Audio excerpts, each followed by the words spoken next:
Past the hills and rivers wide, where wildflowers freely bloom. In this land with skies so open, where can our children play?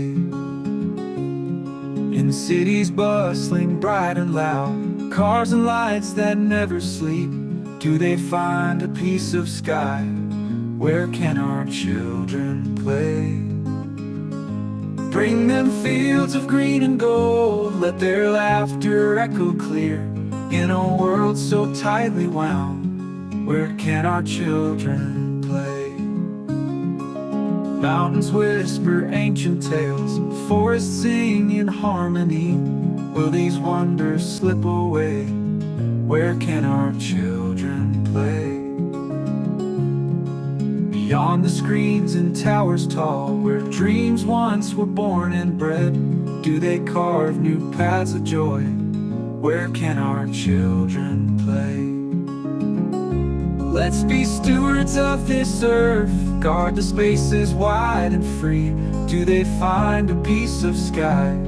Where can our children play?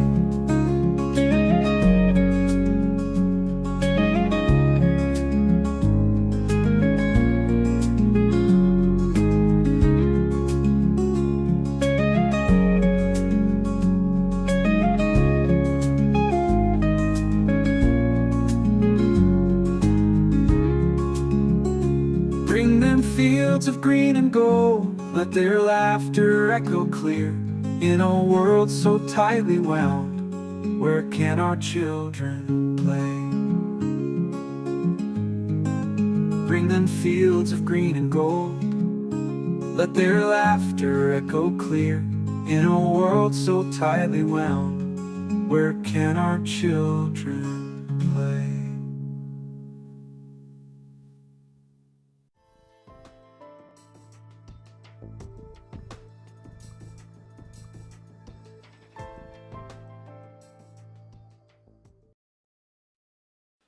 So I'm here joined today with Mayor Heidi Franco, but before we get started on our interview, I just want to read some of the notes that I put together from the night before at the UDOT meeting. So the Heber Valley Corridor Project, as detailed in UDOT's recent draft environmental impact statement, known as the EIS, aims to build a new western bypass around downtown Heber City to reduce congestion on Main Street. Both alternatives, A and B, involve constructing a freeway-style road that diverts regional traffic, including semi-trucks, westward. Alternative A sticks closer to existing US 40 before veering west at 900 North, while Alternative B cuts more directly west from Potter Lane through the Northfields, an agricultural area north and west of Heber. UDOT prefers B in their claims that it provides better long-term mobility, shorter travel times, and fewer failing intersections. But it does involve routing through open farmlands that affect ranchers like Laren Gersh and others. My concerns are on additional environmental toxins being released into our atmosphere, hence falling into Heber City's aquifer that feed water to citizens' homes.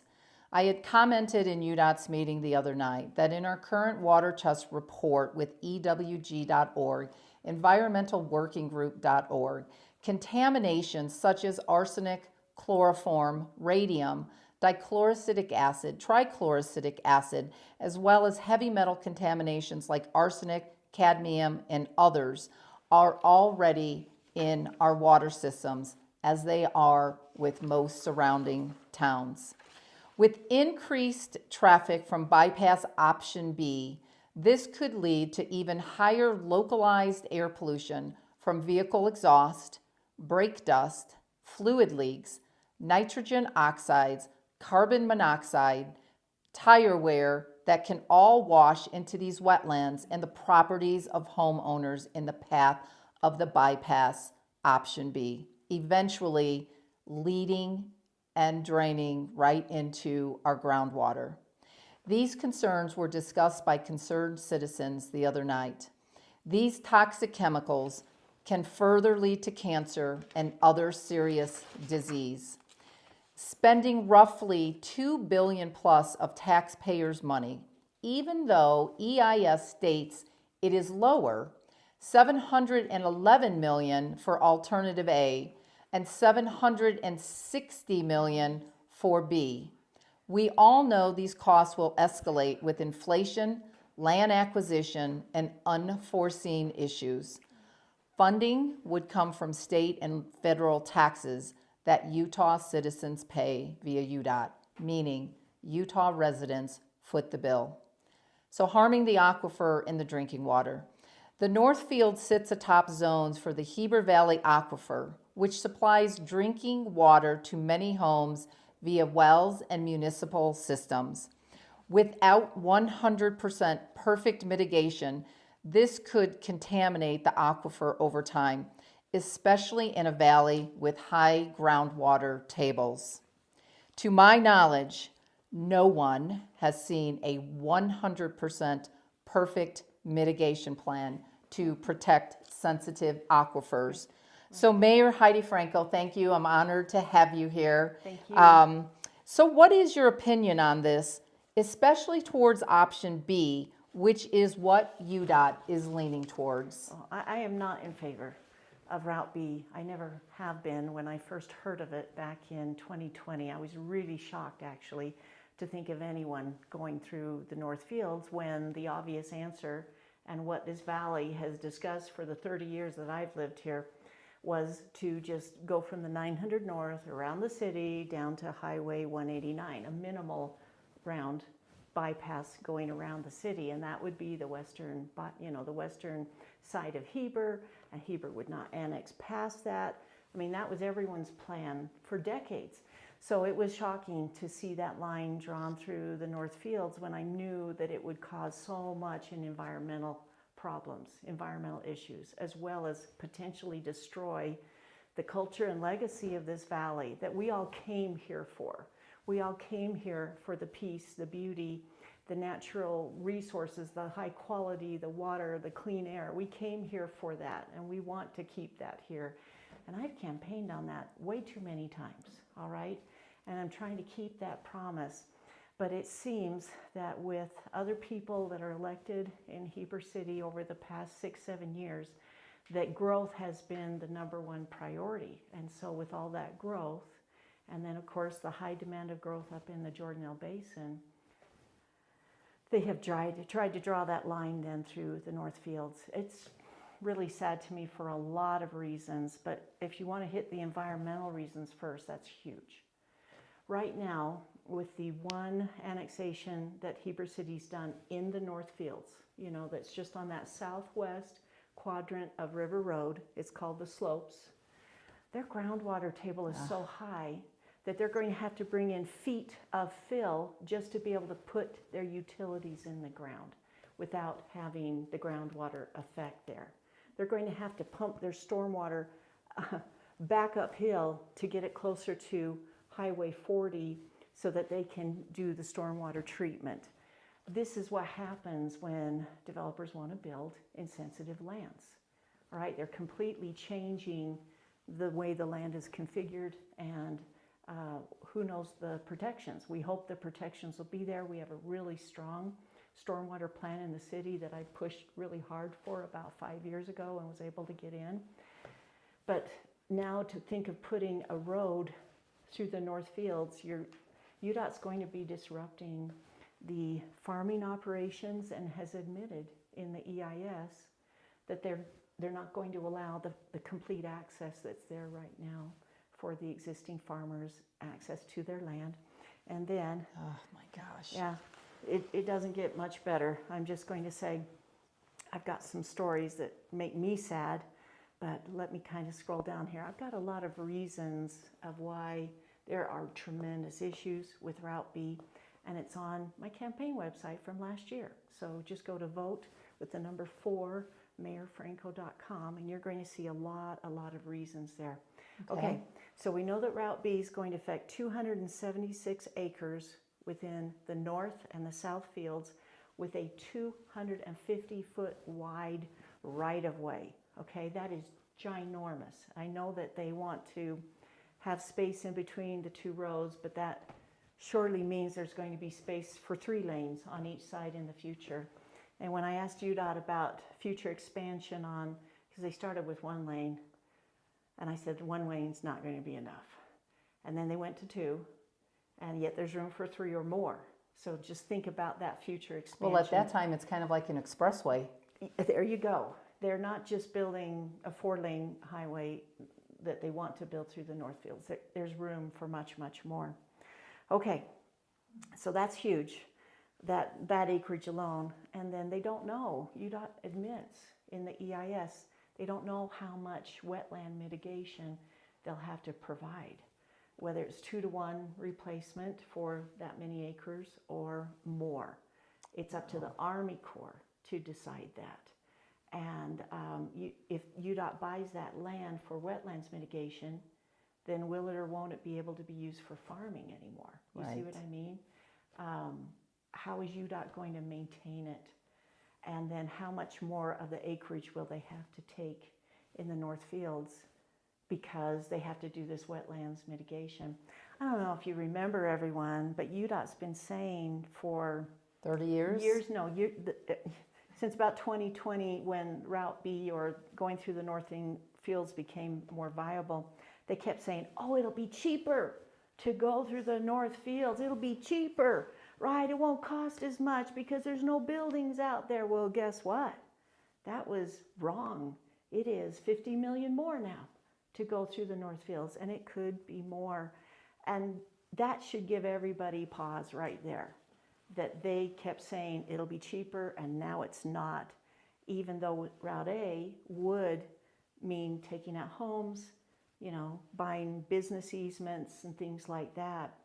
Okay, so that's huge right there. Could we talk more about development in the Northfields? Okay.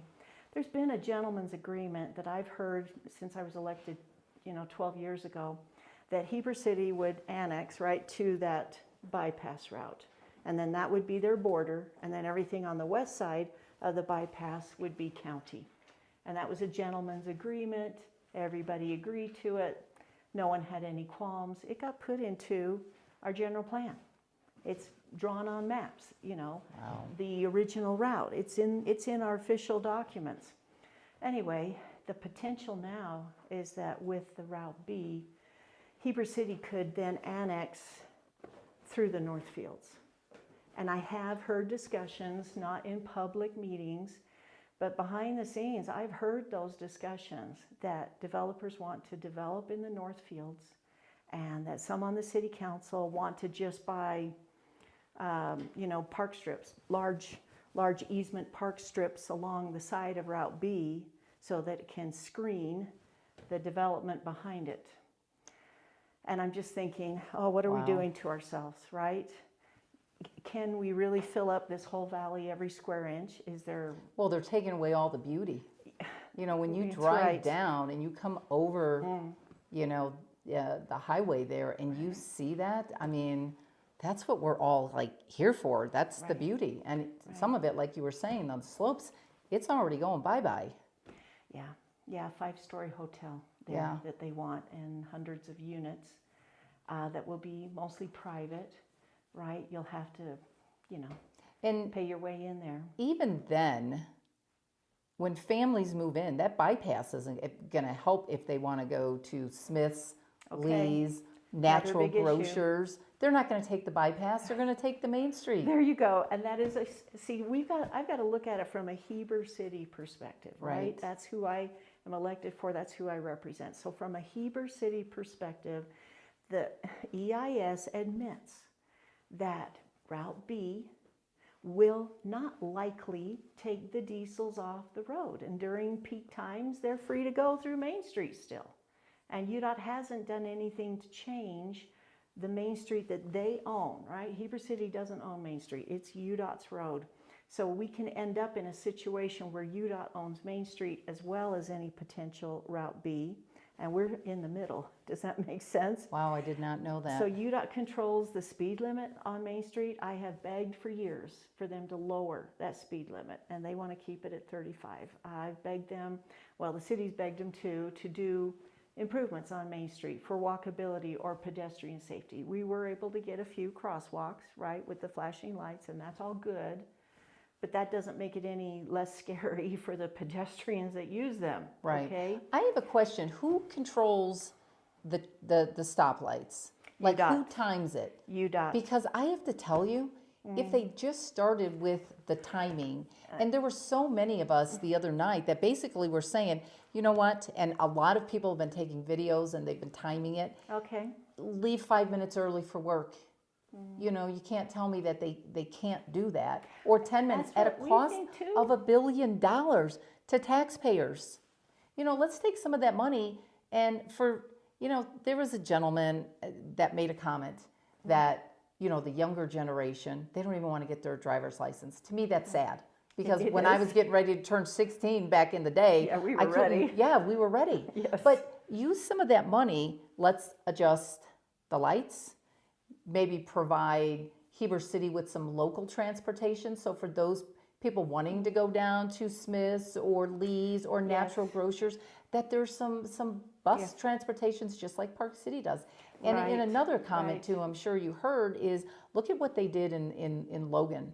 They spent all that money with the same type of issue, doing that bypass, and their Yes. downtown still has Yes. the same And there issues. you go. That's exactly where I'm coming from too. Right. Is that in the last 6 years, the other members of the city council, the majority of them, okay, Mike Johnston, Rachel Kaler, Scott Phillips, and then another previous council member, they voted for over 9,000 new units. Okay. Wow. Remember, Heber City only has about 6,500 units in the whole city right now. And so you can see it's more than double what they approved. Now, most of that density is from Coyote Canyon Parkway, which I still call Coyote Lane, okay? Yeah. It's that northward up to River Road and then over the top for the new Tiger Woods Golf Course and all that stuff up there.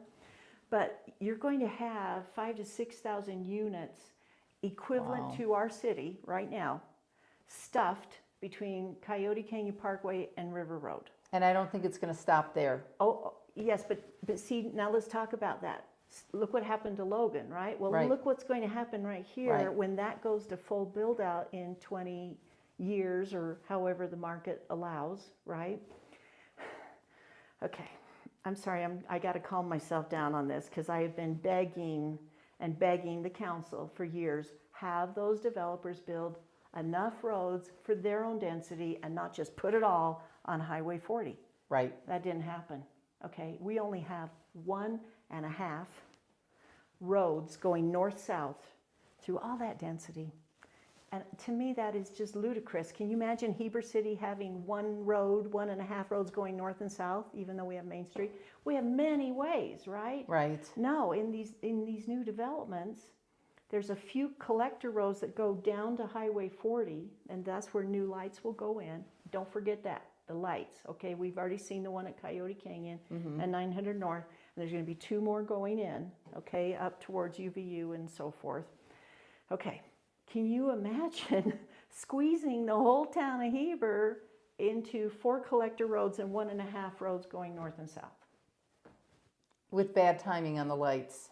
No wonder people are getting just know. frustrated. I know.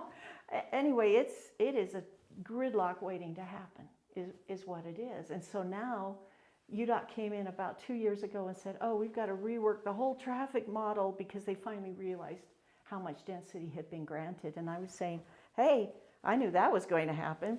But yet others tried to blame it on the conservation easements that we were trying to do in the North Fields. And boy, that was another sad story. I'll get to that in as quick as we can.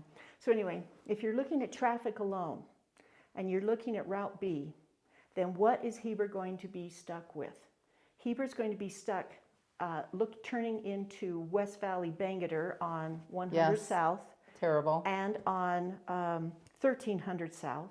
But I've got some good news on that I hope will change some things.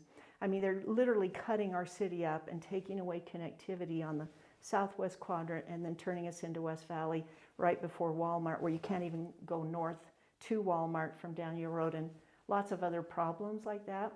But now, again, think about it from Heber City, all that growth coming in, the traffic we have now, diesels don't have to take the bypass road.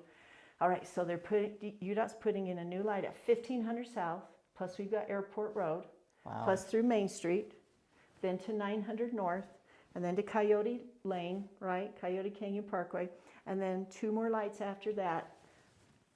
Can you see the gridlock? It's going to be like downtown Chicago, which is horrible. That's Heber City's future, where we will be driving. Because just like you said, people that live out by UVU or people that live up on top, you know, at the Tiger Woods Golf Course, they're still going to come downtown to Smith's. Right. They're still going to go to Lee's. They're still going to because that's where the majority of the businesses are. They're still going to go to the hospital. They're going to be driving right down Main Street. Even as walkable as the high density proposes to be, they'll still be driving. And the thing about it is, let's say for visitors who don't live here, you know, if they take the bypass because there's traffic, just think of all the little mom and pop shops on Main Street, you know, that they're going to miss. You know, my daughter's best friend owns Mountain Meals Wellness Bar. She's right there. So you drive down there, you take the bypass, you're going to miss it. That's hurting business owners too. And then the city wants to spend millions to draw people to Main Street Park, you know, invest in that park to make it a draw for the local citizens as well as tourists. So it's quite ironic, let's put it that way, to say, get the diesels out of here, but there's no guarantee on that at this point, right? Even with Route B.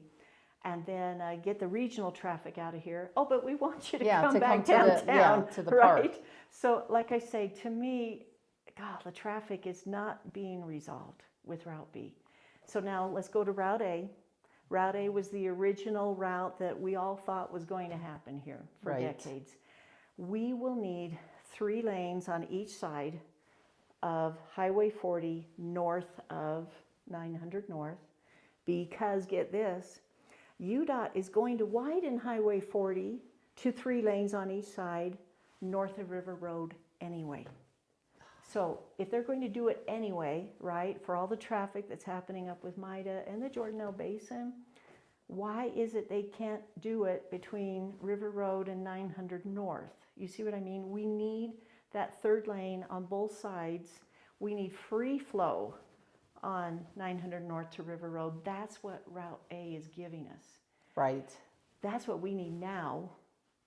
And yet, maybe in 20 years, we'll fight that battle for Route B if it's needed at that point. And there's got to be like a better option. Now, I was unaware, there was a gentleman that was talking about an underground tunnel. Yes, that I wasn't that was aware. One of the first options. Which he kind of was very passionate about. Has that been totally taken off the table? It was when UDOT came out with 13 routes, which meant even Mill Road. Okay, they wanted to have Mill Road or close to Mill Road be a bypass, as well as the original route we all thought it was going to be, and then the Northfields. They had 13 different options. One of them was the tunnel. I knew it was a bit different, but I still liked it. I really liked it. But there are other concerns there, right? It was the groundwater table. Right. But, you know, like Mr. Scheid said at the hearing, if they can build a channel between France and England, surely they can build a tunnel here, right? And not worry about groundwater too. I was hopeful something like that could be really nice. Another thing that UDOT wanted to do was build a double-decker highway all across Main Street, which I thought was no. But look, now they're giving us a double-decker highway between Walmart and the sewer farm to Southfield Road, which is no. We did not move here to become West Valley. That's all I'm saying. Well, it's all the pollution and all the sick people. I mean, that's one of the things that I'm like passionate about. We know that, you know, I look at the stuff that Dr. Brian Mensch is doing. He's suing the state of Utah and the Great Salt Lake. You know, he just released his chemical report. You know, the herbicides, the pesticides, all the deadly chemicals that are in there, everything's drying up. I mean, I don't know if it's going to take a lawsuit to shut this down and stop it. but I don't think that they're necessarily listening to really what the people want as far as for safety when it comes to how do they route it. I do believe that something has got to be done, but listen, why don't we start with something that's cost effective? Let's get the lights in order first because it's horrible. That would work better. Let's try, Yes. let's try a couple of buses. If you And don't, the county has buses that only go to Park City, Right. at set times during the day, and they could expand that, but it's taxing all of us, right? It's part it's of the cheaper sales than the tax. $1 billion Yes, that they but- want for option B. Right, it's just, when is the state government ever going to have that money? It would have to be done in phases. Remember, they wanted $1 billion for the gondola too, and they still haven't done that, thankfully. And if you remember, there were tens of thousands of people that said no gondola, right? Most of the government officials in the Salt Lake Valley said, no, we don't want that. It's not everything you said. And UDOT picked it anyway. Anyway, they haven't done it because they don't have the $1 billion. So what does that mean for us, right? So, in a perfect world, if money were no option, last question to you, what would be your vision on fixing the issue at hand on the traffic? Well, because I've been here this long and we've been debating it this long, I was agreeable to the original route. Now with all the growth that we just talked about coming in north of Coyote Lane, we do need Highway 40 to be expanded. No ifs, ands, or buts. If we can make it free flow, that's better for Hebers citizens. If we don't do that, then UDOT's going to create total bottlenecks in the 1, 2, 3, 4 access points to get to the free flow that they're talking about. So you can imagine how crowded and crazy it's going to be from traffic light, traffic light, traffic, traffic, traffic, traffic, traffic, traffic, traffic light to try to either get over right here or here or here. We'll have those 4 big bottlenecks just to try to get to the free flow with the growth that we've approved ourselves. Not Okay. including all the road rage that happens, Ooh. with the semi-truck drivers. I mean, Yeah. Or because even- they'll have 2 roads now Yeah. to go through. yeah.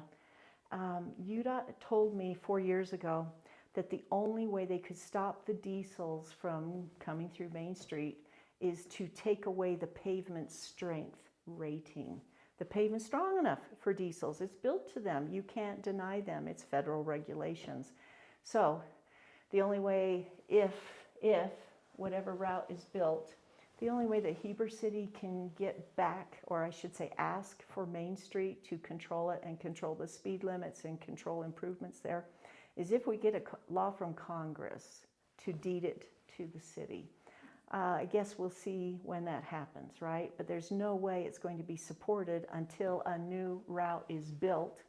And at that point, UDOT will still control both routes, whatever is built, right? They'll still have both routes, control the speed limits, control the lights, control the maintenance also. But we've got a long way to go before Heber City can control Main Street, it seems. Wow. Okay. Do we have still time to talk Yeah. about conservation easements? Sure. Okay. I know that the majority of Heber citizens, not to mention the valley, want to preserve the open lands, the open space, our beautiful agriculture, our history, our culture here, why we came here in the first place. And so I was lucky enough to be on the Wasatch Open Lands Board appointed by Heber. I've been the chair on that for the last 5+ years. And we have taken that open space bond of $10 million and leveraged it 6.5 times to be able to save potentially over $66 million Wow. of lands, with most of them in the Northfields as well as Midway. Midway's done a great job with their 2 open space bonds. And Heber City is finally asking a citizen survey about, does Heber City want to have an open space bond? And that'll be coming out in the next month or so. Okay. Anyway. Is that via email? Should people expect it in the mail? It's coming through a well-being survey that we also took last year with USU. Okay. And so that will be promoted through the city newsletter and the city website, and we'll get it out there, and we're excited to see what people think. Great. Right? Because it was traffic and growth was the #1 concern last year. I'm assuming it could be there again this year, Yes. right? Yes. Okay, so anyway, the largest landowner in the Northfields have been waiting since 2018 to be able to get state and federal matching funds for some of the open space bond leveraging, right, funding match, to be able to preserve their almost 200 acres in the Northfields, and that was Laren Gertsch. So you have to get in line, you have to meet all these qualifications, and then you have to wait for years until federal money or state money opens up. And, you know, I know that we can debate whether or not we think this is a good idea about saving farmland and paying farmers, but what conservation easements do is they get a willing landowner to sell just their development rights. And the development rights are 1 unit per 20 acres. Okay, that's a lot easier to buy that one development right than to try to buy a development right, say downtown, where somebody could put in 30 units, right, or 10 units. Right. And then the cost is through the roof. Usually the development right is worth half the price or the valuation of the property. So Laren Gertsch had been waiting for almost 5 years, and we had told UDOT 3 to 4 years ago that his was pending, and yet they'd drawn their line, right, even back then. So his application kept going forward, and we were so excited last year that he was finally going to be able to get the federal fund match and then be able to use some of the open space bond and be able to put that and keep that for his family in perpetuity, because they want to keep farming and ranching there, which is a great legacy for them. Anyway, as soon as it was this close to him being funded, UDOT said, whoa, well, wait a minute, we got a line on a map here. And we said, we've told you this years ago. And his application has gone forward, and now it's ready to be funded. And so what UDOT did is they called up the federal government agency, NRCS, and said, we've got a line on a map here, and you know, we don't think you should fund him. And so they backed out after him waiting. He did, on our all that interview time. with him, he did talk about that. And it It's was sad. so sad that we could not support him in something that over 70% of Hebers citizens said we want to preserve the open space around us, right? And now, because that has happened, now our work is stopped with being able to get any other funding for the Northfields because of waiting to see what's going to happen with UDOT and this final decision of record. So even though the EIS has been issued, it's still draft, and they'll do their final sometime supposedly this year, maybe this summer. But now that the route is going to be cutting up, you know, acreage, taking away a lot of his acreage as well as others' acreage out there, I'm not sure how we're going to go forward. And that was one of the main purposes that we had wanted to do, was to try to preserve that open space. Wow. Frustrating, Yeah, very frustrating. It's frustrating. I'm sure that you're frustrated. I know that the citizens are frustrated. Okay. And out of all the people that spoke, there were only 2 people who, I think one guy voted for option A, and I guess I'd rather have option A than option B. But I mean, none of them, $1 billion. It was like the one guy who came up and said, yep, I'm going to go with option B. It's going to be him, his kids, his kids' kids, his kids' kids. We will never, they will be paying taxes for the rest of their lifetime, let alone his children. And more than likely, his children aren't going to be able to afford to live here either because of all the development. That's right. the sad part. Right, high demand. Yes. And the supply is coming, believe Right. me. We'll see if the water comes. Yeah. To, okay, there was one more thing. Good news. This is good news, and I'll try to make this short. So last night with the elections, thankfully last year, the city council voted to send a letter to UDOT on their concerns with Route B. They didn't say anything about the Northfield, sadly. But on the 1300 South, the Walmart intersection, right, where they want to build that double-decker highway across 189 and all the way from the Walmart intersection clear over to the fields and then up and down to Southfield Road, and be in the backyards of all of our neighbors there. Anyway, the city council is asking UDOT to move that further south.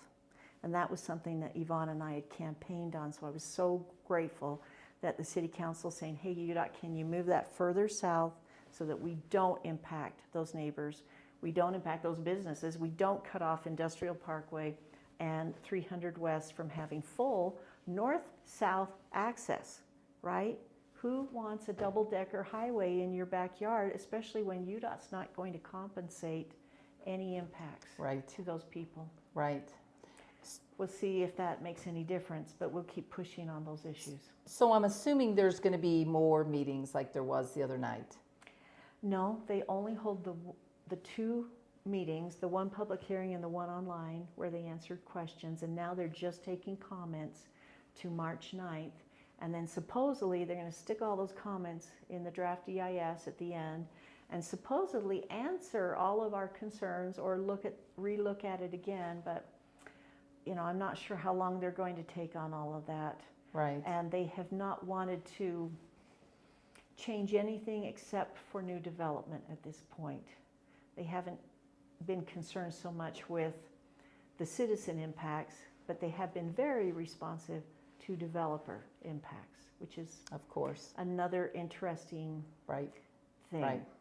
So on the final comment that you're going to have, what would you like to tell the citizens of Thank you. Wasatch on what to do, where to go, how to fight, how to comment? So if you can Okay. just please let them know. Sure. Everyone, we're the ones that have to live with what UDOT decides. And this is our only chance to really speak up. We've had public comments in the past, but this is the final time that you get to give public comment to UDOT on what you like or what you don't like. And please try to be as specific as possible, even if it takes you a few emails to do it, right? Don't be afraid you send in, well, I remember this now, I'm going to write that in. I remember this now, I'm going to write it in. What you do is you send an email to, I'm almost there, everybody. There we go. Come up and I'll come back here. Send comments. I know I've got it right here. Here we go. Send comments to Heber Valley EIS at utah.gov. Right? We're the ones that will have to live with whatever ends up here. And this is your final chance to really make that difference. Stand up for what you love and what you care about here and what you really think is going to be best for our community, whether it's the Route B or the Route A. You know, I have a lot of reasons and a lot of issues with Route B, and if you're interested in reading about those issues, there are two great websites to go to. My website from last year, voteformayorfranco.com, or the new one of Can't Bypass the Truth. Can't Bypass the Truth. I can't remember if it's a .com or a .org. I think it might be the .org. I think I might have this. We'll have it pulled Oh, up it's on the. .org. Yep, can'tbypassthetruth.org, because there's a lot of reasons there of why we love it here, what we want to protect here, and if you agree, let UDOT know. Please, thank you. So there you have it. And then as a citizen of Wasatch myself, I mean, we all need to stand together because we're better in numbers, and this is the time we can't bury our head in the sand. We have to stand and have our voices heard. If not, then the families suffer and the ranchers suffer. So please, Heidi, thank you so very much. Thank you. All right. Perfect.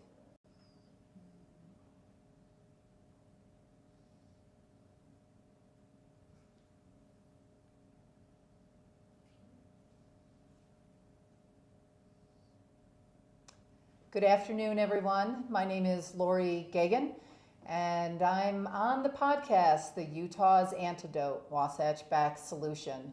Tonight, I am joined by Christy Judd and Nick Lopez, and we are going to be talking about the bypass in Heber. I'd like to say pros and cons, but quite honestly, there's no pros, mostly cons.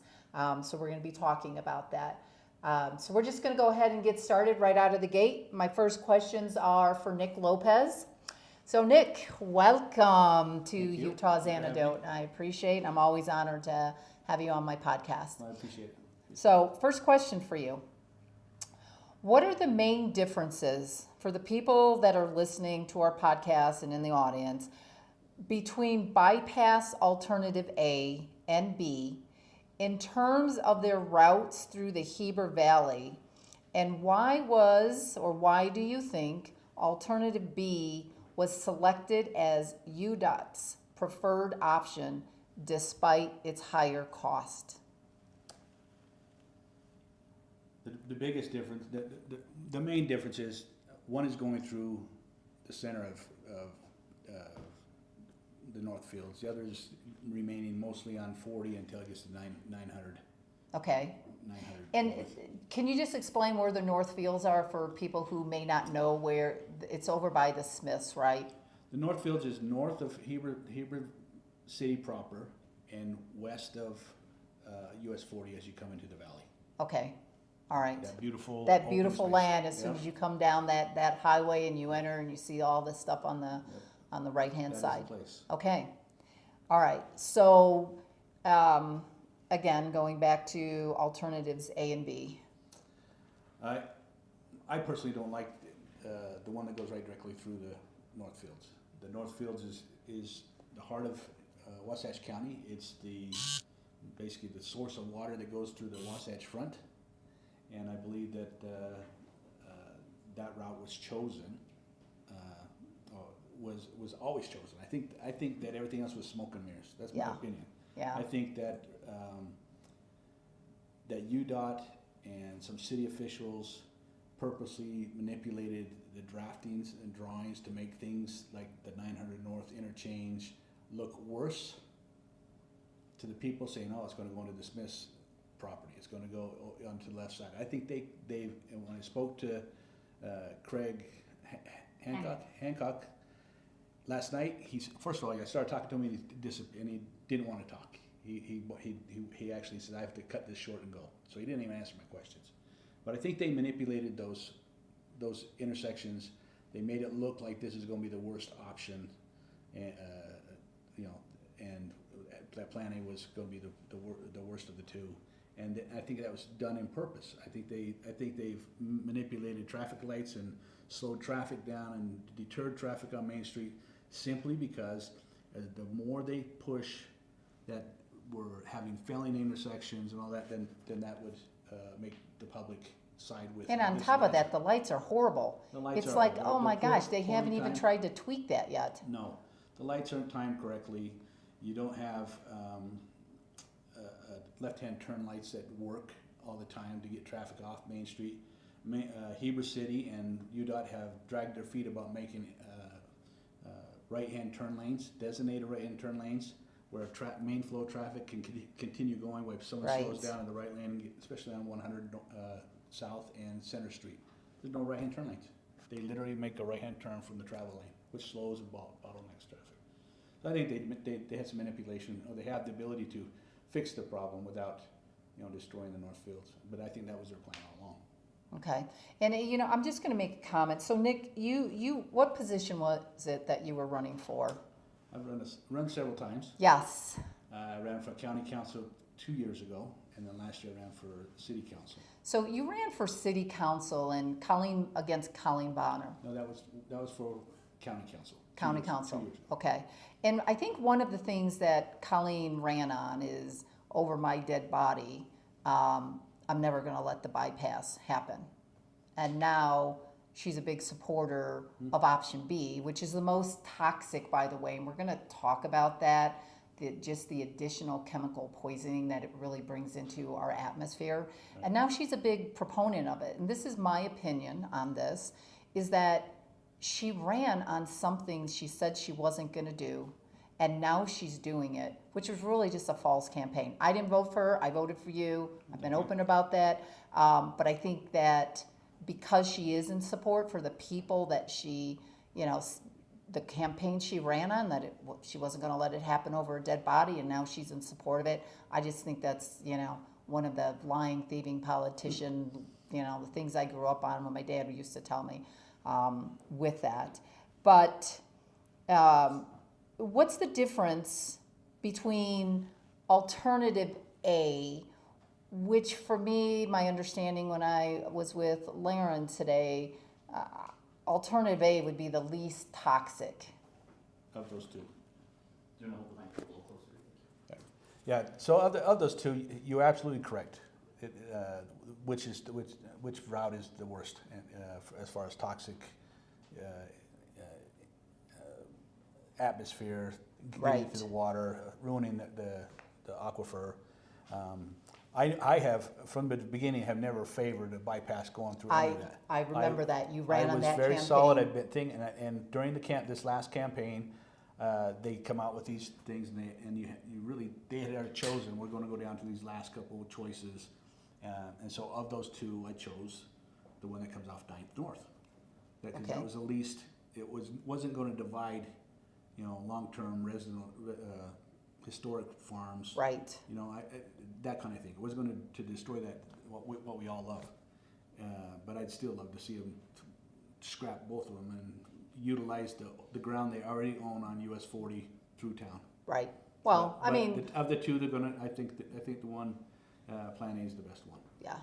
Or come up with another option. And I know there was a gentleman that talked last night, about a tunnel, which I Right. believe that Heidi, our mayor, basically said it wasn't off the table, but I don't even think the people of, Wasatch even got a chance to hear about that. Right.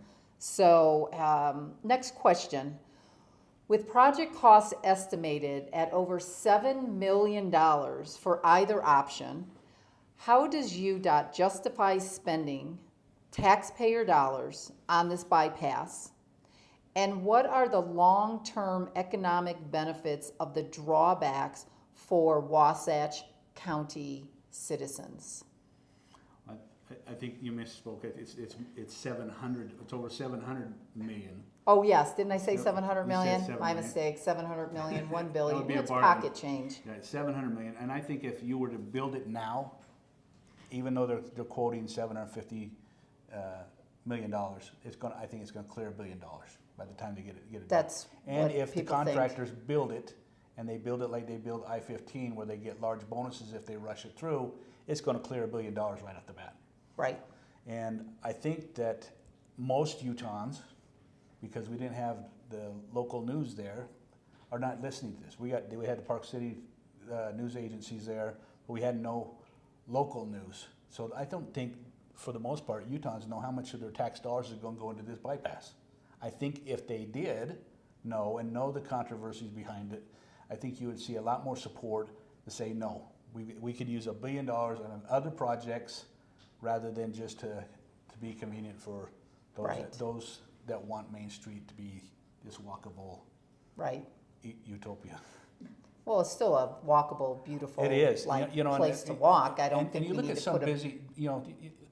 Everybody hates to talk about California, but if you look at PCH, Mm-hmm. Highway 1, and let's just take a section that goes through Laguna Beach, beautiful Beautiful, area, yep. beautiful. They have shops, they have restaurants, they have bars. Their sidewalks in some places are only 4 feet from the road edge, for the parking edge, to the restaurant door. right, They got a 4-lane road going through there, and yet they manage it. yes. It's beautiful. People flock to that area, and I think we can still do that here on Main Street Right. without destroying our beautiful Right. beautiful area, Well, our in 10 Laguna years, in Beach. 10 years of construction, and I think someone put it in kind of like in perspective, last night about talking with this, that Logan put in, they've got 96,000 citizens out there, and they put in millions and millions of kind of something similar that Hebers, and it still hasn't solved the Main Street problem. And we have 38,000 citizens here? So if they've already done it and it's a failure because they still have problems on their Main Street, why would we replicate a failure? I mean, we're smarter than that, I would think. And, you know, just another comment on that, because we talked about how it could potentially be over $1 billion. We all know it's going to be over $1 billion. But then you get like the people who write the bonds, like Scott Phillips. I'm sorry, he just does. He writes the bonds. He's getting money. I mean, that's part of where some of the money's going to go. Somebody's got to pad something and pay something. And I just want to make that comment because I don't really honestly think it's fair, not only to me as a Heber city, you know, Heber citizen, but to the elderly who could barely afford to live here with the tax increases already. Right. And yes, maybe they can sell their house. Leighton's mom's a good example of it. You know, she's 68 years old. She's back to work full time, trying to pay the taxes on that. Another tax increase, yeah, she could sell her house, but where's she going to live? Nobody can move here. Even the small little rinky-dink houses that they built over by that nursing home, by the railroad tracks over going towards Charleston, where I used to live, those things are going for like $1.2 to $1.3 million, right. And you are literally sitting on the sidewalk. Right. I'm sorry. So, you know, you talk about the people not being able to pay their, you know, their rent, having to sell their properties. That same individual approached me in a campaign event, and he said, "You don't have a plan. You don't have a plan." And my concerns were, I said, you know, I said, "Scott, you know, I'm concerned about at that time one of the routes in the southern end that was going to possibly take out part of the trailer park there." And I says, "Where are these people going to go?" Right. You know, I'm concerned about these 68 families that live in these trailers. Where are they going to go if this is the route going to go through there and destroy their homes? And he said, "I guess they'll find another trailer park." That simple, that quick, and I was, you know, surprised that this is a city officials, right? And these 68 constituents weren't important to him. I'm further shocked because it's considered. I mean, Utah is a land of Christians, Mormons, other type of faiths. But for me, when people say that, it's like, how can you call yourself like, hey, I'm a faith believer, I'm a Christian, I'm this, but then you're willing to say, well, 68 families could just find another place to live. We know that they can't. No, absolutely. So last question, then I've got a question, I'm gonna put you on the spot. Okay.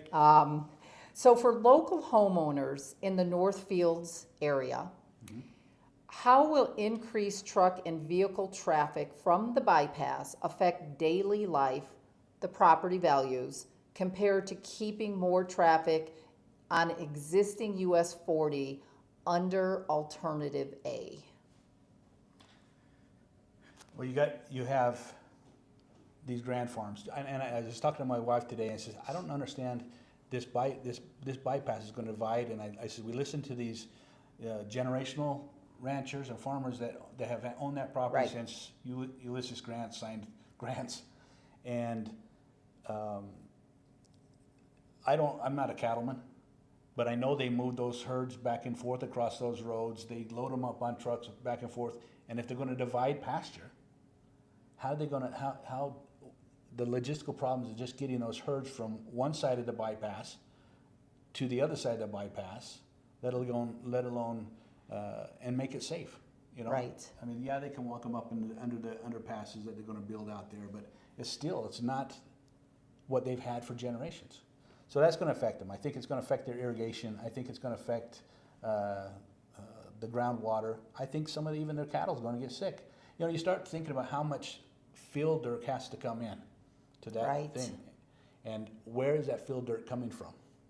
Has it been contaminated?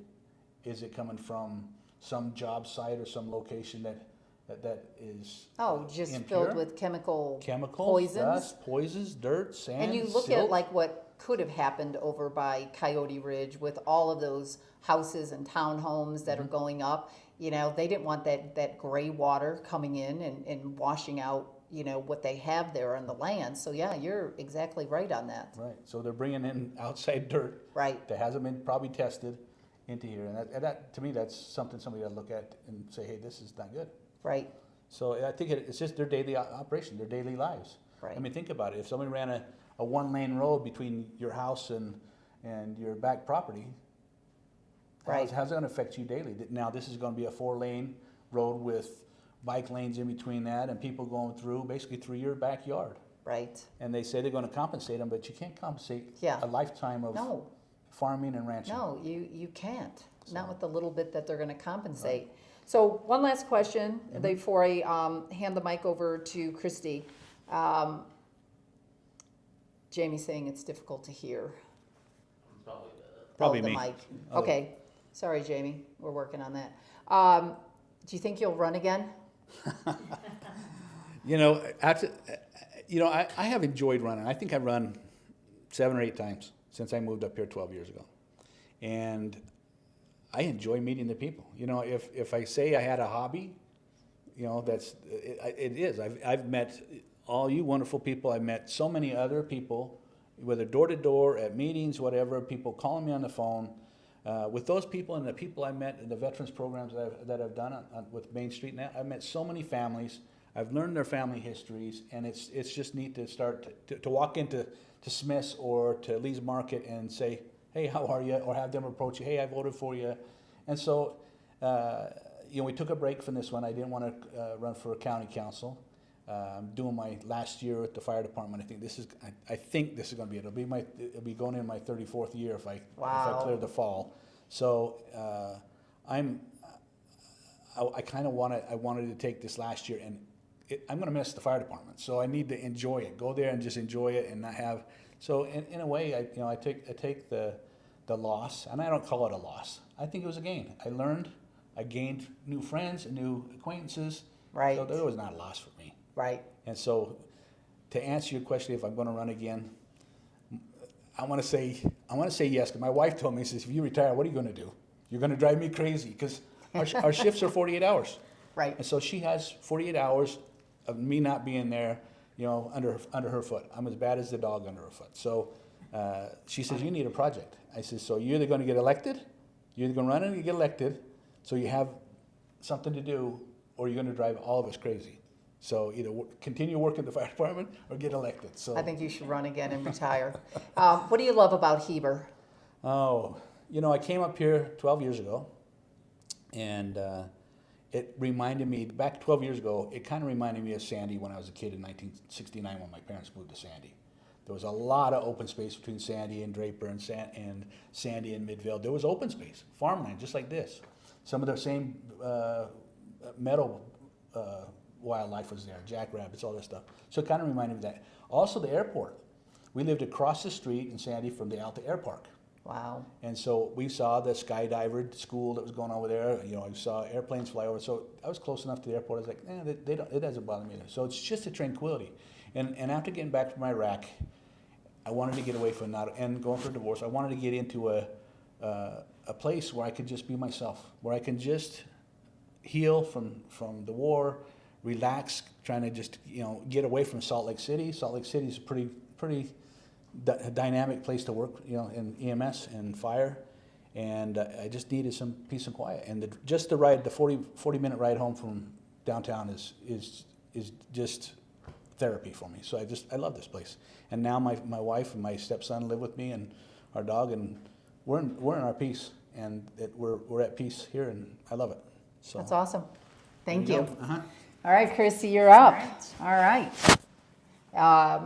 So let me get to your questions. Question 1. How will all construction and operation of the bypass, particularly Alternative B, through the North Fields impact air quality and traffic pollution for residents living near the route? And how will all of the off-gassing of the fuel impact the main aquifer that feed residents' homes as drinking water? Yeah, that's probably one of the biggest concerns with this bypass B route is the off-gassing and the aquifer. Those are two very big things. So the air quality will obviously diminish.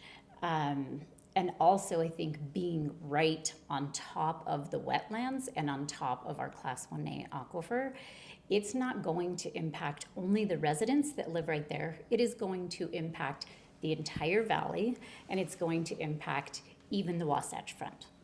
Right. Because the way that aquifer is set up, it transfers very far with the water. So if Heber Valley wouldn't have approved thousands and thousands of housing units without planning for the roadways, it would have been very helpful, because there would have been other options for the bypass. Right. And so now they're saying there's no other options, but staying on 40 is still the better option. So alternative A is a much better option than alternative B because of that. The chemicals from the off-gassing will pollute both the aquifer, the wetlands, and the Provo River, which is also an important source of water that is right there Correct. in the North Fields. So we should be concerned about it for sure, but we do not have details yet from UDOT on their mitigation measures and efforts for those specific things. So have they not posted any of that So- on how 100% of mitigation is going to work? Right. So they do have a section for those type of things. It just doesn't get into details yet. That happens further along in the process. I think this is something that we are going to need to continually be asking about. This is Right. something we can't let go throughout the process, that we need to ask UDOT specifically, what are the plans? What are the detailed plans? It really is one of the greatest questions we should be asking about the bypass. We're in this open comment period right now until March 9th. Okay. The comments you can make to UDOT, and it's on their website, or you can email them, but all the information, if you just Google Heber Valley EIS, it'll pop right up. Okay. These comments need to be thoughtful and not just complaints saying, not just the problems, but do we Right. have solutions? What kinds of things can we help with? Or concerns. Concerns are also good to bring up. Very specific concerns, like with the aquifer, and get into detailed questioning. Okay. So all of that water from the Provo River goes downstream and affects all of the Wasatch Front as well as the Wasatch Back. So the drinking water contamination should matter to everyone. And then the aquifer, of course, is the main source of water for Heber Valley. And it is, the cleanest water you can get at this point. So why are we risking that? Right. For a road that could be moved just a few feet. Right. So can you explain to our audience, where does the aquifer roughly start? And where does it roughly end? Ooh, that's a good question, and I'm not sure I have enough information Okay. to say that specifically. That's Okay. something I would have to look up and get back to Okay. you on. Okay. I am definitely not an engineer, but it is under the North Fields. Yes. So the North Fields acts as almost like a filter. The water comes down. Most of the North Fields are wetlands, and that's what slowly feeds that aquifer. Okay. Okay. So- And that was my understanding too. That's where the aquifer started, was over there in the North Fields, which then you would think that right away that it should be protected by whatever land bill, water bill that there is. So there are protections in place in the laws, and we need to make sure that UDOT is following those laws and with those protections. But we need to hold UDOT accountable. So yeah, that's something we definitely need to work on as a community. Right. Before I ask the next question, there was a gentleman last night who made a public comment about bringing in a third party to do some of this testing that wasn't part of Utah. Like sometimes we just have to go out of the state. And I'm just going to say, we all know that Utah, I'm sorry, is corrupt. I mean, it just is. It's I'll scratch your back, you scratch mine.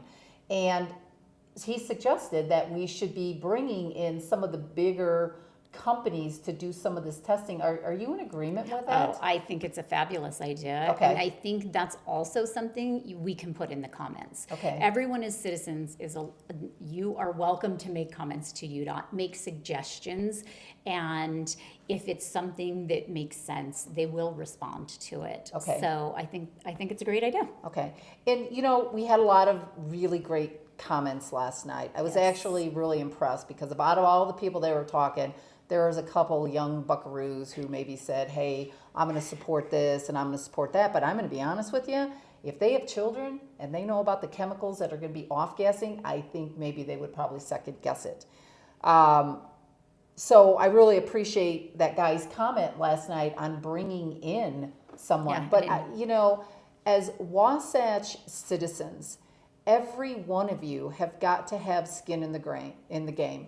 You can't leave it to people like Christy. You can't just leave everything to people like Nick or even our mayor, who obviously is not, you know, she doesn't like option B. But you can't just think that somebody else is going to take care of it and just bury yourself in the, you know, your head in the sand hoping that it's going to go away. We all need to show up as a big group because we are better in numbers than onesies, twosies, threesies on that. So I just Absolutely. wanted to make that comment. So Christy, next question. So for local farmers like Laren Gurge and others that are out there, as well as the homeowners in the North Fields, and Jill Watson and I did an interview today with Laren that we're going to be putting out there in next Thursday's podcast. There was like a pretty brand new house. It was beautiful. That bypass, honestly, is just going to run right there, and it's. Right. I mean, it broke my heart when I saw it. But how will all of that, with the increased truck and vehicle traffic from that bypass, affect daily life, the property values, environmental health, compared to keeping more traffic on existing US 40 under alternative A, but also how does it affect the wildlife? I mean, all that stuff's going to be going into the wetlands where they're eating the hay, they're growing the grass, they're drinking the water. So can you just explain to our audience what your opinion is on that? Yeah, bypass B going through the North Fields will disrupt all of the farming. There's no doubt about that. You cannot cut this section of land in half and still have the same amount of farming we do now. The road width is a total of 250 feet, and bisecting every farm all the way down from Potter Lane.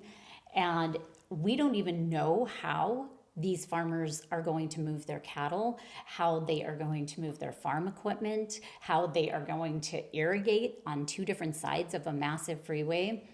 And that's without the concerns of all of the runoff, the toxic polluted runoff from the road.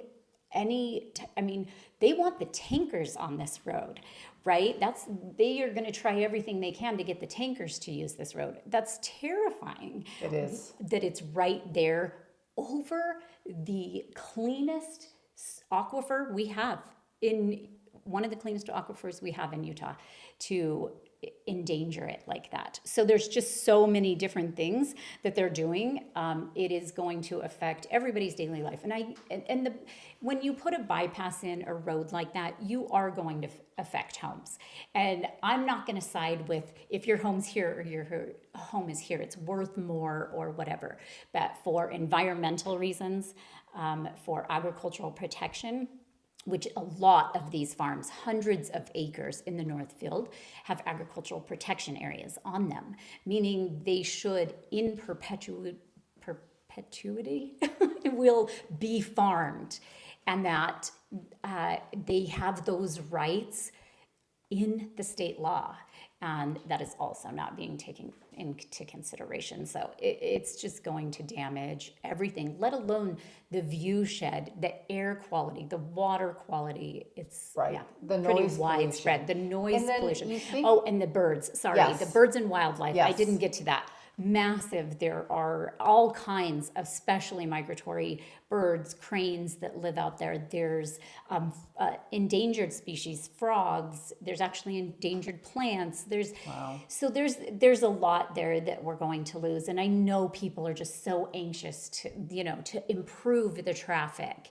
But I think we need to take the whole picture and not focus on Right. the 6 minutes. Right. And you know what? It comes at almost 100 billion at a cost and 10 years of construction that nobody wants to live through. I mean, That's true, too. And then you think about like how many times does the Provo Canyon get shut down? Probably at least once a week. How many tankers have fallen off and went in to Deer Creek Reservoir Oh, we've seen with that all happen. of the gasoline. I mean, Yeah. what happens when you put up a concrete, little road, and then what happens if, a truck going 55, 65 miles an hour steers off the road, hits the concrete wall? Do you really think a concrete wall is going to hold up a trucker that's going 65 miles? And let's face it, they don't always go 65 miles. I mean, I love truckers because they get stuff that we need from point A to point B, but let's be serious. Hardly anybody follows the speed limit. And we're already understaffed in, the sheriff's department. Who's going to monitor then the freeway? So anyway, so thank you for that. Next question. What specific risks does the bypass pose to the Heber Valley Aquifer? We talked about that, including the potential contaminations from road runoff. And we talked about mitigations. They're really not really sure, but what about the additional? How do they talk about how they're going to mitigate something when they're not even considering the road, the runoff from not only just the fuel, but who's going to prevent them from jake braking? What happens, they blow a tire? Where's the rubber going to go? Where's the toxins going to go? And some of these people are going to be living right underneath the bypass. What are your thoughts on that? Yeah, I think it's a huge concern. I think all the way across the board. I know we jumped ahead to the aquifer, but this, I cannot state enough how important that aquifer is for every single person living in this valley, and any damage to that aquifer. And we have to protect it. And this is not the way to do that. And so the wording, sorry, I'm going to read this so I get it right. They have to protect the aquifer to the maximum extent feasible from degradation. So we have to hold UDOT to that. But UDOT's own early scoping documents acknowledge that the North Fields contain over 750 acres of wetlands, riparian areas, and wet meadows, the lands that recharge the aquifer. So it's not just the aquifer, it's also the top, right, where they're putting the road that's Right. the concern. On top of, and we know the aquifer is already in trouble, and with the growth that's slated for this valley, it's going to cause even more trouble. And if they put a road there and stop or dry out areas or cause any type of chemical, like, what is the recourse? I don't think there is any, and I think we need to figure that out ahead of time before the road. So we, there is the Utah Clean Water Act, or it's the Federal Clean Water Act, and it's the 404. They do have to follow that, but like you said, maybe we need an independent third party to come in and check on that. If there's an environmental engineer out there that wants to get in contact with me, I would greatly appreciate that. That's something we How could do they really get in use. contact with you? So if you just go to friendsofhebervalley.org, that's our website, or you can find us on Facebook, or just friendsofhebervalley@gmail.com. Okay, all right. So last night I made a comment about what the environmental working group put out on what is already contaminated in the Heber water systems that we're currently drinking.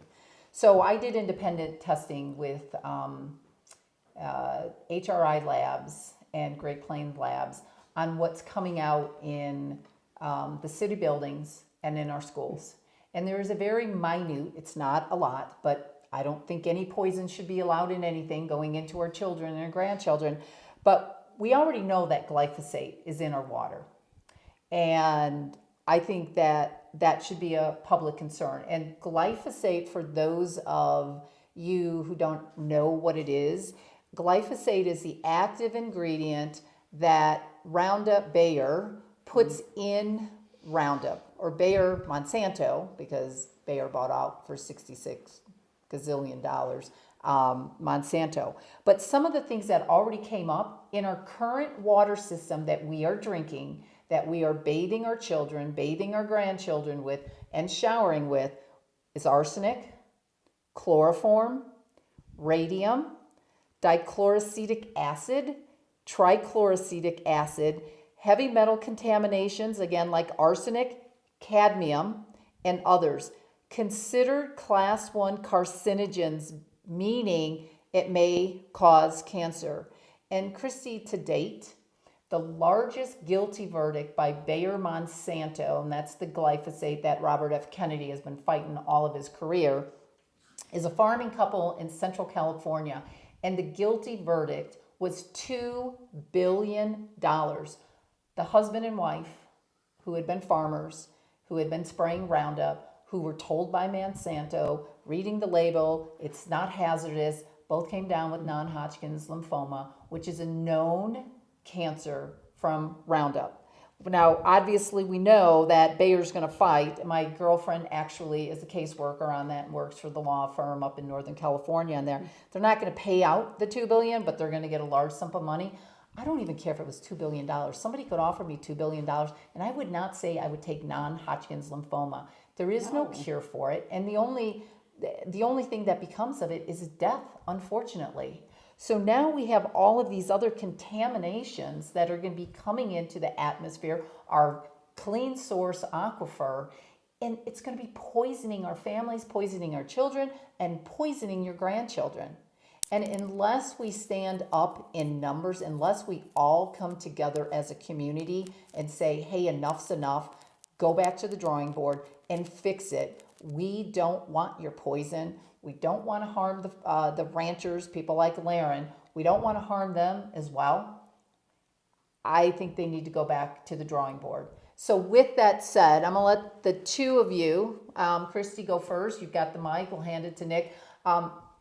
One last comment before I want to talk to you about the new website that was just launched. Okay. Yeah, I think overall, I just want to say our comments to UDOT do matter, and I encourage everyone to make those comments. Be very specific about what your biggest concerns are, and if you have suggestions on how to fix them. But we definitely need them to understand the level of concern here and to demand really rigid testing and to make sure that they are following the very letter of the law on these things. Thank you. Nick? Hey, I've got something I failed to bring up earlier, and I think is extremely important. It's just as important as the Northfields, and that is the 1300 South portion of this bypass. Okay, and where is the 1300 for some of us that still don't have the maps? It's the embedded road in that our comes brain? off of 189 from the intersection Okay. that goes down, like as if you were to drive. It's in front of Walmart. Okay, Right there. okay, Right next to the new credit union, this sits on that road that will be blocked from access. But there's 28 homes. I counted 28 homes in two different subdivisions that will now have. UDOT said it was 25 foot or 24 foot high wall, but that didn't account. That's where the road level is. You'll still have another 4 foot parapet up there, and then you got 15 foot tall semi trucks up there on a single lane in both directions. In the backyards, their fence line of these people's Literal backyards is in their backyards. They'll have the road dust, they'll have the brake dust, all the contaminants that come off a major highway, off the semis, elevated coming into their property. I can't imagine living there by the noise of the Jake brakes. I can't imagine having my kids safely play in the backyard, waiting for that semi truck that will come through that concrete barrier. We just had a truck on Parley's Canyon, which is where I work quite a bit. They just had one that stopped traffic for a number of hours, and he just came on that curb by the reservoir down there at Parley's Canyon and blew right through the concrete barrier. No, it didn't even stop it. Mm-hmm. So those people have an enormous hit if this bypass isn't moved from there. And when you ask UDOT, you ask the officials in the city, why is that the route? Well, it's always been the route. Well, someone said during the campaign that the 20-year plan or the master plan is outdated and we need to update it. Well, you do have to update master plans because time changes, things change, and populations change things. Well, this route is the wrong route. So I asked Craig Hancock last night, this is the question he walked away from, why are we not staying on your footprint of 189? Why are we cutting across the gentleman's property that he was going to develop? Why can't we reconstruct and re-engineer the 189-40 interchange? There's enough space in there, and there's vacant businesses that haven't been working there for a long period of time, the two next building and the steakhouse. You got enough to make that the interchange. And why not keep it on 189 till you pass Allen's, the Allen family rock quarry, and then cut across the sewer field. He says, well, it's the sewer field. We got to preserve the sewer field. That's what he said. Oh my God. And I says, what's the difference between 250 feet in the center of the sewer field and 250 feet next to the homes in the sewer field? There's not. Same sewer field, same amount of footing. Why not keep it on 189? Today I was thinking, and I looked at the map and I went, they've talked about it since I've been up here about expanding the airport. Right? So if we put the bypass and keep it on 189, and I asked him, he says, you're only adding half a mile more of freeway. That's kind of a little bit out of the way, not really much, 2 blocks away. Yeah. You're adding half a mile to your course, and you're not elevating it. What is that stopping? Well, we got to have free flow. I says, what about the 3 traffic lights that are on the south end of 40 going towards Daniel? You're going to have 3 traffic lights there. You're going to have the one by the hospital. You had the one on Airport Road, and now you got one going into the next major road. Anyway, there'll be 3 of them between there and Daniel. So the truck's going to have to stop for that. So why not another one? So my idea is somebody's talked to UDOT, somebody's discouraged UDOT, because even if they don't move the runway left or right, or they decide to move the runway a little bit close to that road, they still have available property for hangars, businesses, hotels, whatever an airport may need or want in the future. So they don't want a major highway there. That's my opinion. But I really am concerned about the 28 families. It's just wrong. Yes, I agree. And up until this campaign, you really didn't hear that. So that's my concerns with those people. They need their voice needs to be heard, because it affects them greatly, just as much as it affects other people's homes throughout the Right. There's course. no question that Right. Route A and B have both serious issues. Absolutely. Route B has extra issues, but it doesn't mean Route A is good. And, by and any you know, stretch. they talked about, well, Route A, we have to have frontage roads on 40. No, you don't. They got 250 foot of real estate that's not being used completely. Wow. And they could do without the frontage roads, destroying homes, taking out businesses, restaurants, by just adding additional travel lane in each direction on 40. And then that's how I would solve it. So Well, there you have it. Should have voted for Nick. Yes, I You agree got with my vote that. next time, yeah. So, and I also want to give a shout out to Mayor Heidi Franco. Thank you for last night. You also came out and basically said you're not in support of option B as well. So thank you for listening to the people. That's why we all voted you in. One final comment, Christy. Yes. You launched a new website, and I'm super excited. I heard about it this morning, and really the reason that I'm excited for this is that it gives people like me, people like Jill, and others in Wasatch a way to go out and donate so that the fight can continue.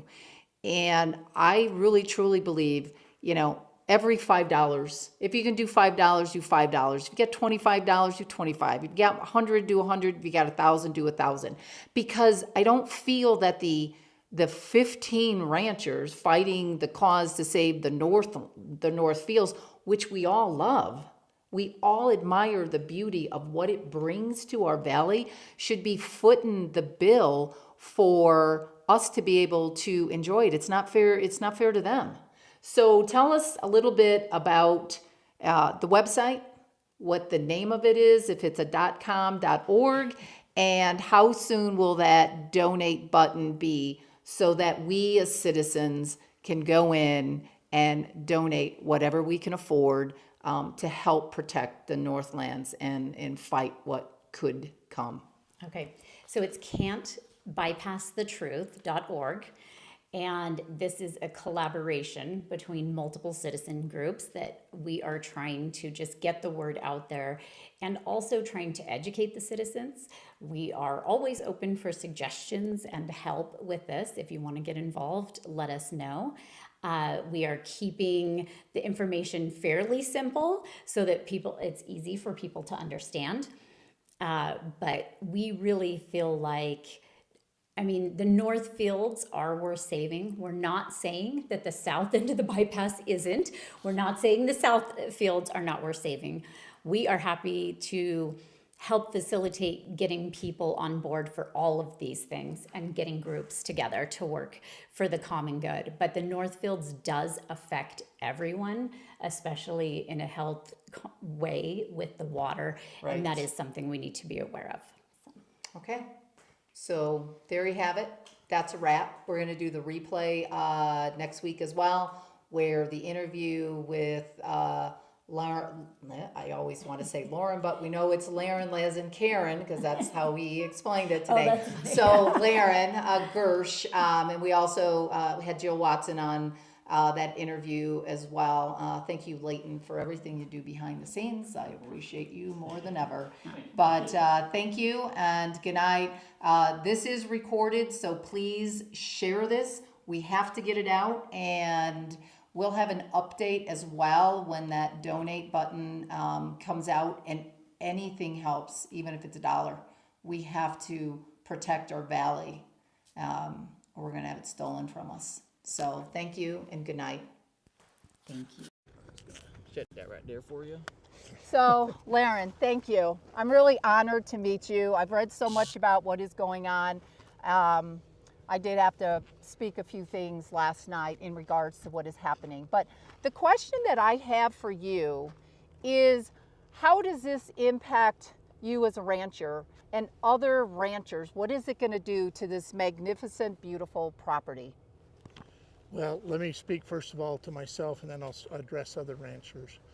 For me, most of the Route B goes through my property, and so they will basically put me out of business. I will no longer continue to be able to operate my ranch. I'll have to, I won't have enough remaining land. For other ranchers, it's somewhat similar, depending on where they're located. Many of the ranchers summer range in the mountains. They bring their cattle here to winter feed them and to calve them out, and they'll no longer be able to do that because they won't have the property to do it. The bigger issue for us as landowners or ranchers in the North Field, and we discussed it, I discussed it last night, even with the irrigation company. We're standing on the road at 1200 North.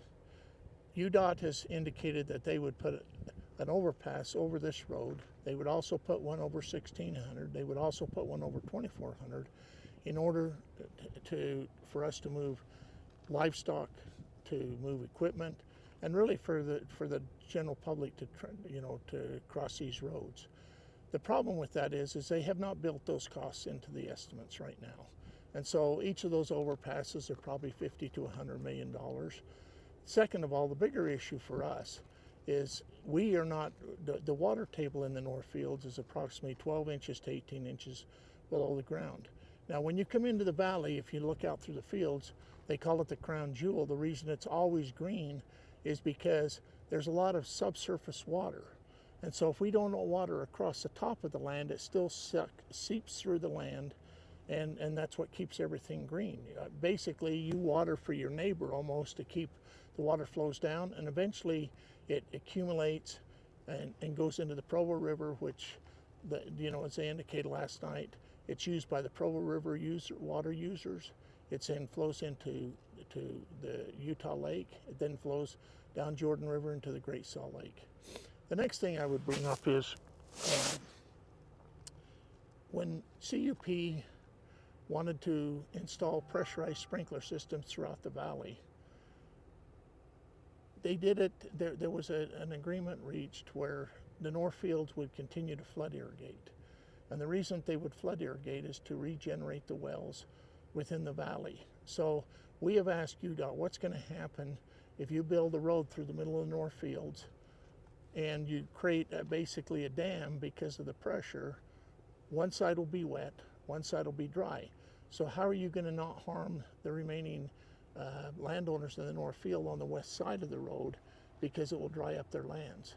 And basically behind us here is where the road would go, and they got to build ditches on both sides of the road. They would have to take out portions of the Rock Creek ditch, which is one of the main ditches in the area, and they don't have answers. We've said you've got to provide us proof that you can keep the water table equal on both sides.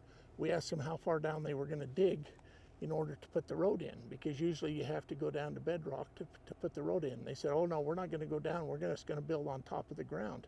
We're going, still, how are you going to maintain an 18-inch water table on each side? And that's where we've suggested that they could save a lot of dollars by moving the road somewhat east of 6th West, that they could eliminate 2 of the overpasses by doing that. If they go up on the bench near 40, they can avoid significant amounts of wetlands. They can avoid many of the water problems that we're talking about. But all in all, it's the quality of the water, it's the livelihood of the people who have owned these properties for years, and basically, let me put it simply, is we've met with the Department of Agriculture. You put Route B through, you have basically terminated agriculture activities in the Northfields and in Wasatch County, in this area here. Okay. Is that better? And so, Laren, let me ask you, have you seen UDOT's mitigation report and on anything on how they're going to keep the water clean, or they're going to be testing or anything? No, and we've submitted even some documents and studies and asked them to respond to them. They have never responded to them. Second of all, every time we ask the question, about the only thing they tell us is, we'll figure it out. They have brought the hydrologists to the meeting. We've asked them how they're going to do it, because there have been studies about the flow of the water, the way it works. It flows basically both ways, but mostly south and to the west. And yet their answer always is, we'll figure it out. They don't have a good answer, and they haven't provided anything that would substantiate their claims that they can figure it out. And then I would think that if they don't have a mitigation process, 100% mitigation process, not 50% or 60%, that in order to preserve the water and keep it clean and safe for the citizens of Utah, wouldn't you think that it would just have to be shut down? Yeah. Basically by bills and laws? Yes. I mean, they had got to hear with what they call the 404 Clean Water Act. They have not demonstrated that they have done anything to comply with that. The other thing is most of this area is wetlands. I mean, whether it's designated on the map or not, it functions as a wetland. And they talk about a 2-for-1 mitigation. Well, first of all, you can't mitigate wetlands with wetlands. So they talk about, well, the imprint's 54 acres. Well, it's a lot more than 54 acres. And it's where are they going to get the land, and how are they going to put the water on the land to mitigate the wetlands? And they do not have a good answer for that as well. Okay, so there you have it. Jill, I don't know, do you want to chime in? You're a Wasatch citizen. Is there anything that you would like to chime in over here with Laren? I'll hand you my mic. Yeah, just the impact for you, how you feel as a citizen here in Wasatch. Okay. Just talk into it. You don't have to clip it to you. Well, first of all, I moved here just because this is a beautiful valley, and I would say not only is it one of the most beautiful valleys, but it's one of the most beautiful valleys in the country. And I'm also afraid, besides the health risks that Lori's put in here, and Lauren's issues with, the water for the irrigation for the livestock and everything out here. I'm just afraid that once they start moving things over this way, they're just going to keep annexing more land, and pretty soon they're just going to pave this whole valley from end to end. I think they need to really just consider that we've grown enough on all the sides, and they need to stop the growth, and that will help with the traffic. And I think they could do stuff like you said with the lights, the stop lights. I think they need to test a bunch of different things out here. And basically for me though, it's going to be sad because they're just carving this place up too much. And They want housing. yeah, So- they want housing, but there's millions and millions and millions of acres that direction. I really think they need to do that. And can I mention that SB thing real fast? Yeah, just real fast. Yeah. So nobody gets confused. So no, real fast. But it is important. It ties into this. There's some legislation, and I'll get the details for Lori. We'll put it on our website. But basically there's legislation that was passed last year that allows the government, if the big plan here is to do the big loop from Salt Lake City down to Provo, up through Heber, and all the way down to Park City, and back down to 80, if they do that loop, they're going to bring in a lot of traffic here. And what they've done is they've said with the developers, if there's a bigger plan for the state, that they can come in here, let the developers pick the spots they want, and they don't have to get approval from our city council here. They don't have to get it from the county council, which means basically they can come in here with no say-so for the community. And it's some really bad bills, which will probably play into this whole issue if they want to override us at some point. So, And what is that House bill? Is it HB? it's HB 264, I believe. So anyway, that's going to be something we need to pay attention to. Thank you. I would make one more point. The way that the Route B got placed on the map, there was 23 alternatives. And basically they dismissed everything east of Heber on the notion of the vision of maintaining the Heber Main Street. And they gradually, creep this over here to 5, and then they narrowed it down to 2. But the people behind that's been in cahoots with UDOT, and they have listened to, is a couple councilmen from really 3 former, a former councilman and 2 current councilmen from Heber City. And so they've been, this group is the one who proposed this route, and for whatever reason, UDOT hitched their wagon to this route, and have never backed off from it. And a lot of times we think they're just checking the boxes and placating us and being kind to us, but they really don't care what we have to say. And so we think that's very unfortunate. And that's where we, the people, have to stand up, not onesie twosies. We need the whole entire community. Your health is at risk, the aquifers are at risk, the ranchers that provide so much for the valley are also at risk. But Leighton, can you do me a favor? Can you flip the camera and let Lauren really quickly just explain, as we're looking downstream, at what could potentially happen if we don't all stand up? Okay, so basically, why don't you go, if you look where the pole line is, that's where the road would come through, and it would go down. You can see where traffic's crossing down on SR 113.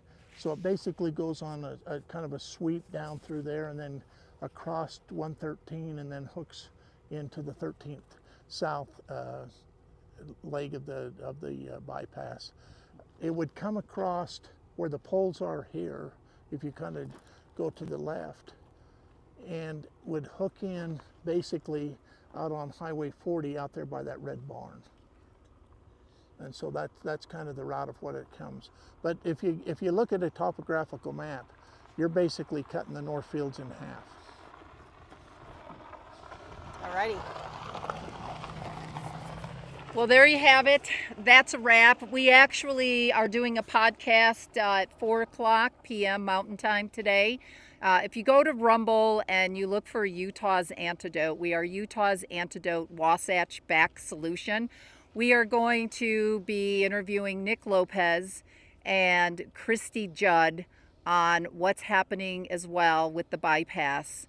So for more information, just head out to Rumble. We're sharing the link to Rumble, so if you know any of us, just send us a text and we'll send you the Rumble link. I hope you'll all join us tonight at 4:00, and trust me, there is more to come, because we are just not going to kowtow down to Utah. We will stand, and we need to stand in numbers. We need to support the ranchers, we need to support the citizens that live here in Wasatch, but more important, we need to protect the health and welfare of every single individual in Wasatch that drinks the water. So there you have it. Thank you very much. Bring them fields of green and gold, let their laughter echo clear. In a world so tightly wound, where can our children play? Bring them fields of green and gold, let their laughter echo clear. In a world so tightly wound, where can our children